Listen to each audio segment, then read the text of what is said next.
રામ રામ મિત્રો. તો હું તમને વસ્તુ કહેવા માગું છું કે ગમે ત્યાં આપણે ઇન્ડિયન લોકોની ડિમાન્ડ બહુ વધારે હો, ખરેખર સ્પેશિયલી હાઈ પોઝિશનમાં. કારણ કે ડિમાન્ડ એટલે કે ભાઈ હું જુમેરામાં હતો ને, ત્યાં ફાઇનાન્સ મેનેજર હતો ને, પહેલાં બીજો હતો, કુવૈતી હતો. તો સ્ટાફ માટે બહુ બધા બેનિફિટ્સ ને એ બધું હતું એમ, સમજા.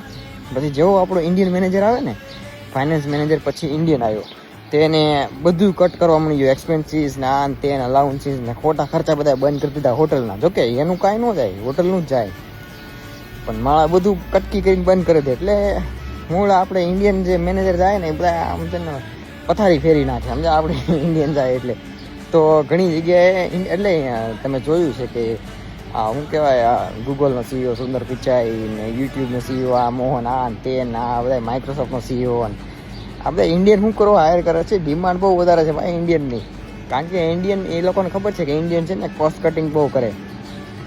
એ લોકો કંપનીનું ઇન્ડિયન લોકો ગમે અહીંયા જાય ને એટલે પોતાનું ઓછું વિચારે, પહેલાં કંપનીનું વિચારે.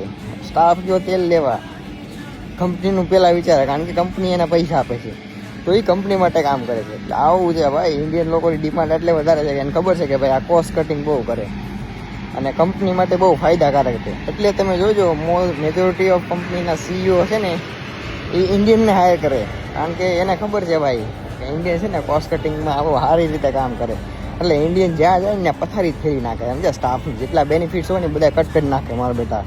અને કંપનીને એ લોકો વધારે પ્રોફિટ કરાવે, એટલે કંપની તો એને જ રાખવાની છે.